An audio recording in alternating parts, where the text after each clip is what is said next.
welcome to the program. I am Amarachi Ubani. The number of cases related to the coronavirus is rising, and yet, while it refuses to use the word pandemic, the World Health Organization says countries need to do more. So let's keep maintaining those personal hygiene habits that keep us steps away from becoming infected. This week, however, we're talking the U.S. elections teeing off from Super Tuesday. The question is former U.S. Vice President Joe Biden the man President Donald Trump will face at the polls in November? Almost every other Democratic contender has dropped out, leaving Mr. Biden and Vermont Senator Bernie Sanders in the running.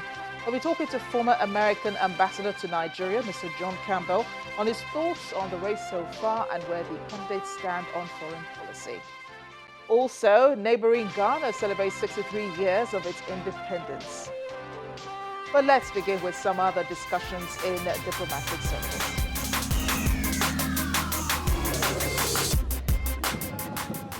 Women around the world held marches to protest discrimination against their gender on Sunday, the International Women's Day. In France, demonstrators dressed in blue danced to feminist tunes at an event, while some held signs with names of French victims of femicide or deadly domestic violence.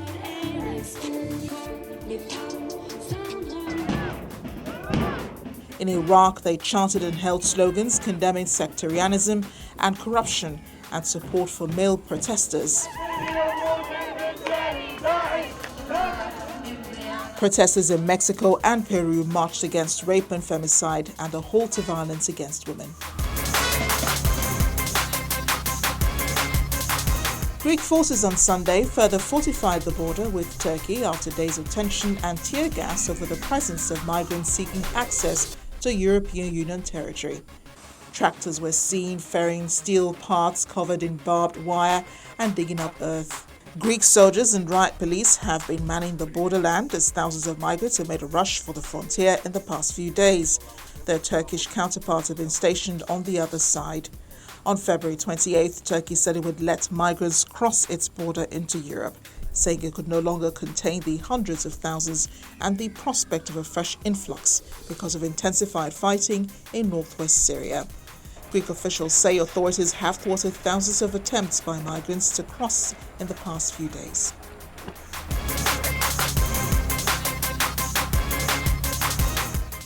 Finally, Afghan political analyst Mohammed Ayubzadeh says the peace prospect in Afghanistan is still not optimistic as Taliban groups are divided with different political views.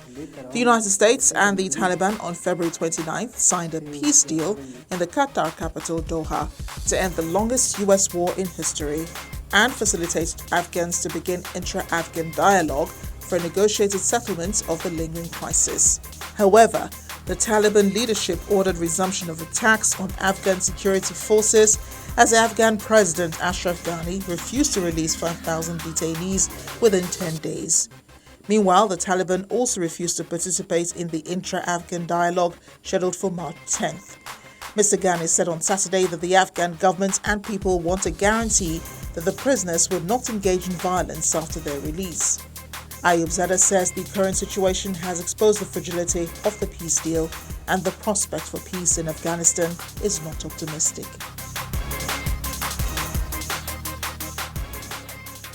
This Democratic race to the White House is becoming more interesting as candidates have been dropping out, especially since Super Tuesday. 3 of them have already declared their support for former Vice President Joe Biden.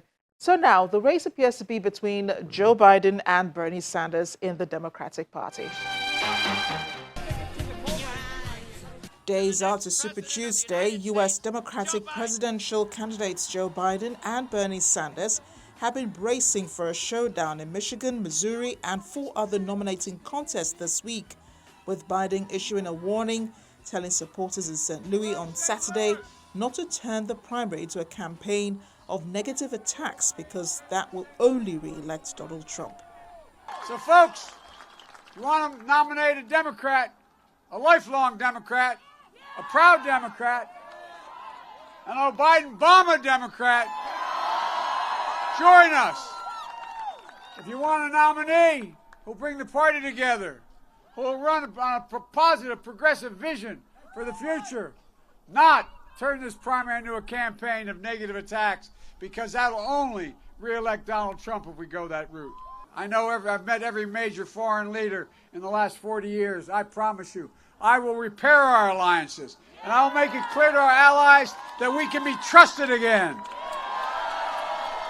I will not treat NATO like it's a protection racket.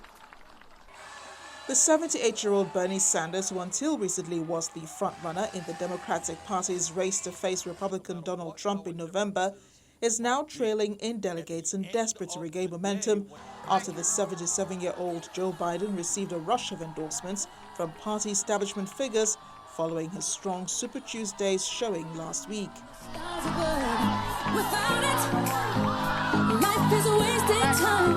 Sanders attacked Biden at the Michigan rally on Saturday, hours after Biden had warned against a primary bloodbath involving the U.S. Vermont senator and self-described Democratic Socialist.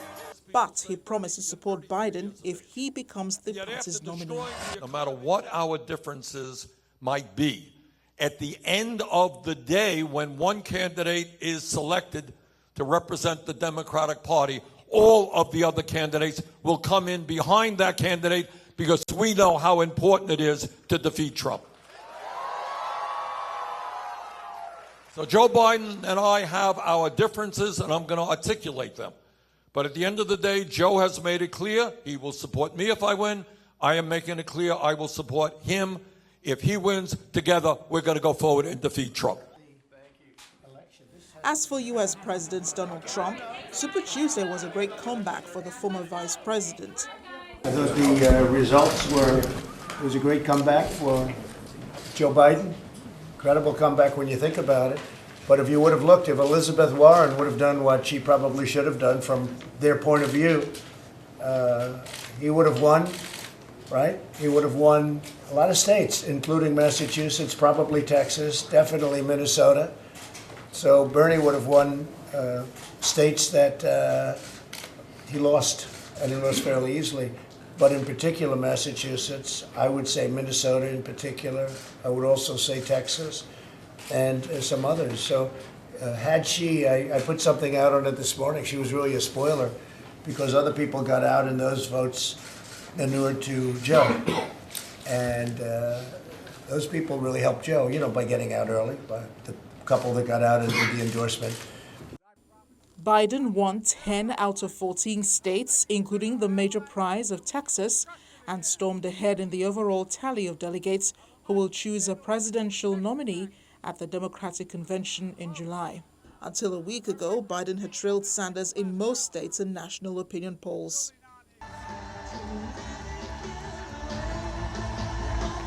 Former New York Mayor Michael Bloomberg on Wednesday abandoned his presidential campaign and endorsed Mr. Biden after spending lavishly out of his own pocket on ads across the United States, but failing to deliver convincing results on Tuesday, the biggest day of voting in the Democratic nomination.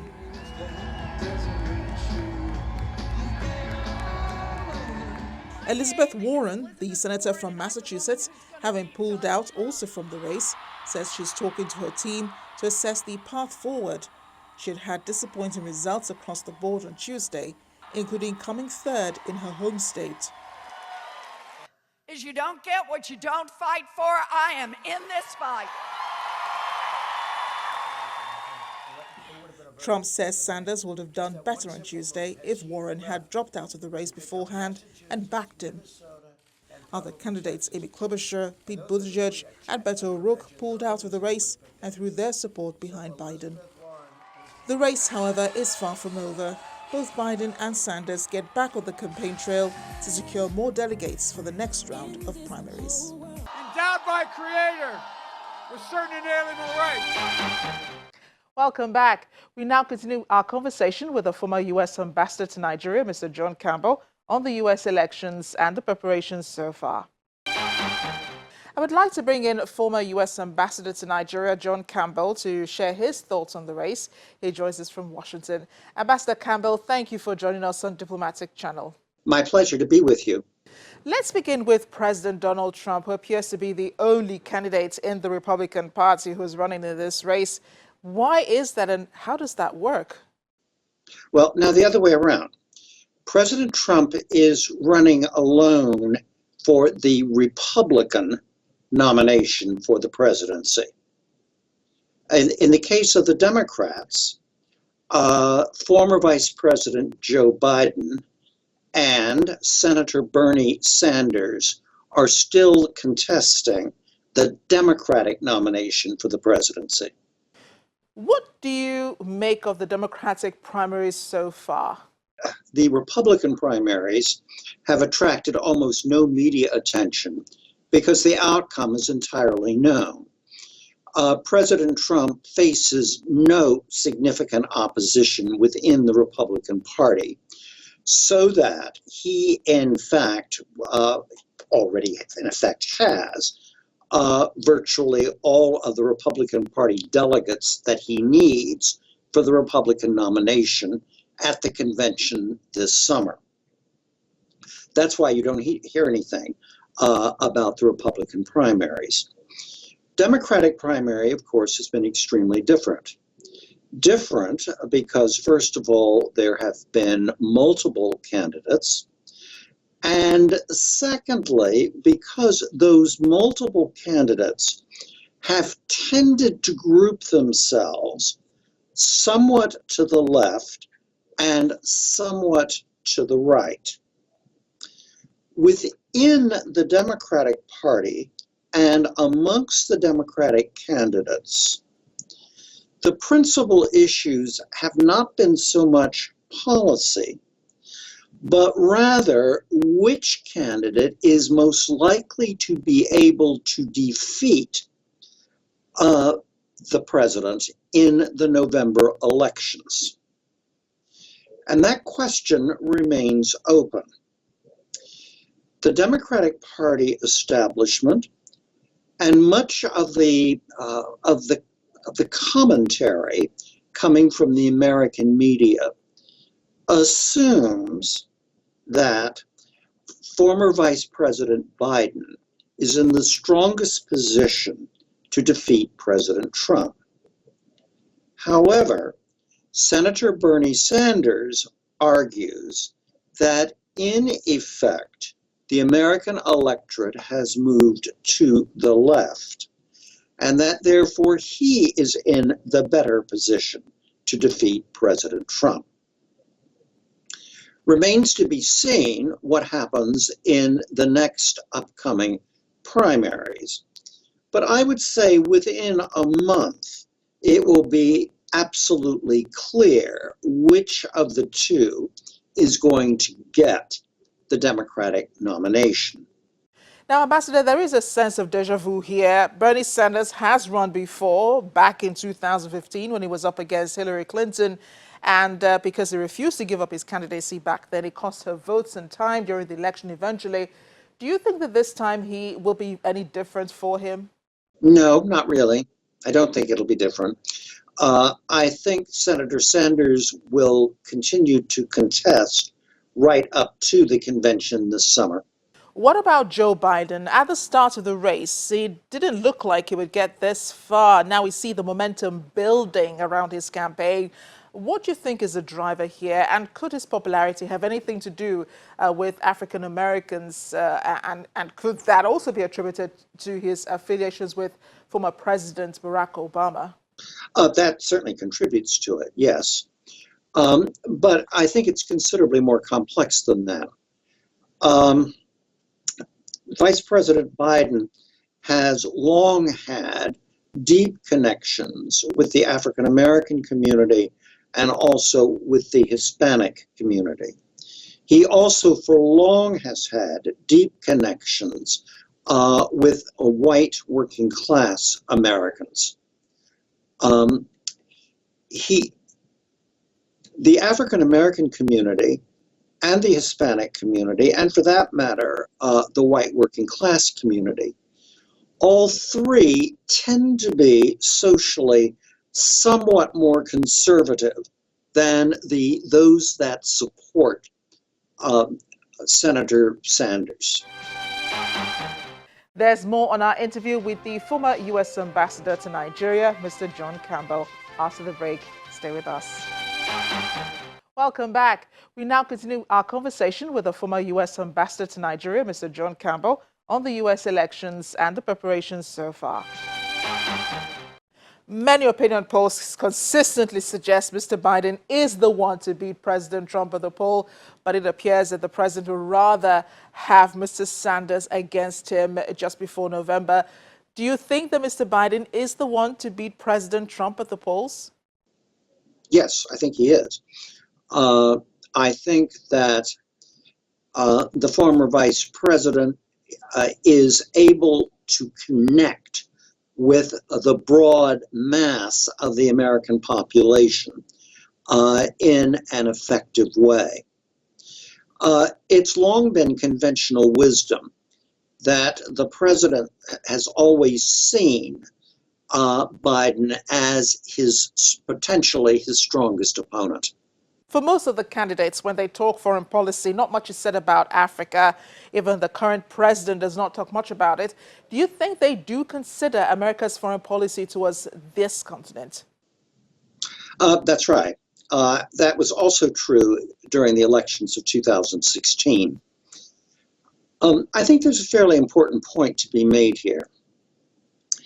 And that is, U.S. policy towards Africa is usually bipartisan.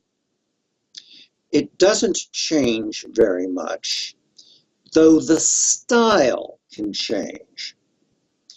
But if you look at the programs put in place by previous administrations with respect to Africa, ranging from AGOA to PEPFAR, they're all right there. Further, proposals by President Trump to cut the funding of programs that benefit Africa either directly or through the UN. Proposals to cut those programs have always been blocked by a bipartisan congressional effort. And in fact, under the Trump administration, because of Congress, spending for those programs has in fact gone up. It has not gone down. What do you make of President Trump's visa restriction on Nigeria? The administration has represented those travel bans as essentially a temporary security measure, which will be lifted once the countries that are involved have, in fact, taken certain steps to tighten their own security. The Nigerian foreign minister has, in fact, said that Nigeria is in the process of doing so, and therefore it is anticipated that the travel ban would be lifted fairly quickly. Now, there is a difference between rhetoric, style, and substance. I think in a democratic administration, the rhetoric would have been far less harsh, and the style would have been considerably friendlier. But I think it's important to make a distinction between rhetoric and style on the one hand and substance on the other.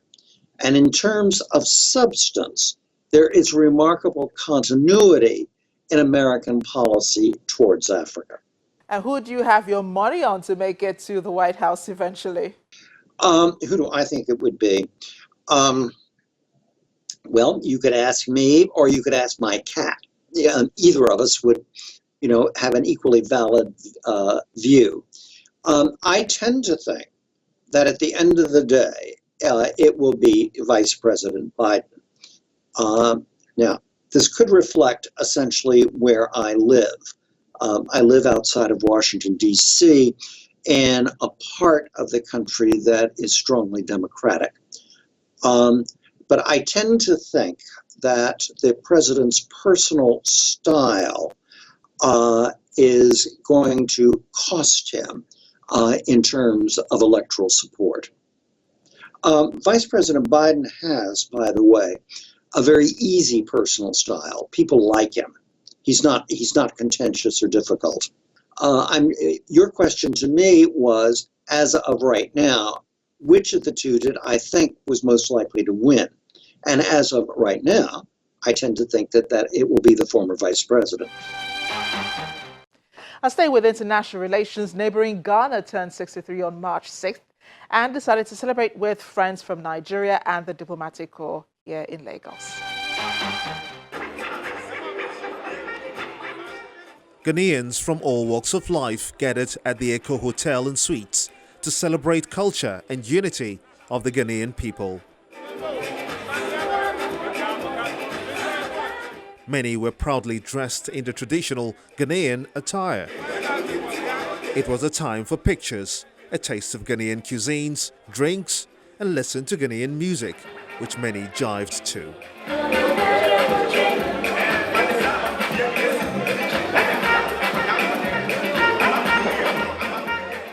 Guests invited included Nigerian friends, friends from other West African countries, and members of the diplomatic corps.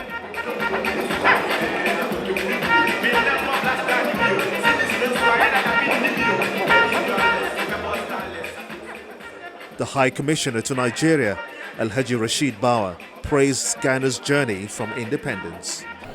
The independence of Ghana being the first in sub-Saharan Africa. We must say that most African continents after 1957 took a cue from Ghana and started to chart the path of securing their own independence. So first and foremost, our founding fathers paved the way for independence in the continent. It's been a roller coaster, I must say, because it's been ups and downs. In the 70s and the early 80s, we experienced instability with military interventions. But since 1992, the country has been stable with the Fourth Republican Constitution. Our democracy has been seen as one of the best in the sub-region. Security-wise, I think that we've attained a lot. Ghana is seen as a very secured country where visitors could come, investors could come and do their business. So I must say that yes, with some challenges, but as of today, after 63 years of independence, Ghana is seen as a beacon of hope and stability within the sub-region. Theme for this year's celebration is consolidating our gains, something the High Commissioner extolled. The first and foremost, we have achieved the dreams of our forefathers, of the founding fathers. First, to ensure that the independence that they fought for, we continue to maintain it. First and foremost, that dream has been achieved. The second is how to improve the living standards of the people, which is one of the dreams of the founding fathers, which is a process which is ongoing. As we speak now, the government of Nana Akufo-Addo has done a lot in ensuring that the living conditions of the people are promoted. Let me just mention one or two. One, for the first time in the history of Ghana, free education has been ensured to every living child in Ghana, from the primary school to senior high school. Secondly, we have a system in which nurses could go to their training school with allowances being paid. This is going to help a long way with ensuring that most of our people are empowered. And of course, their living conditions will be improved. Nigeria and Ghana share relations that go a long way back before the time of either's independence from colonial power, Britain. Often referred to as cousins, relations between both countries have always been cordial despite a few misunderstandings on trade laws. Travel between the two is common under the ECOWAS policy on free movement of persons, and quite humorously share a common love for jollof rice, a regular hot topic in social circles.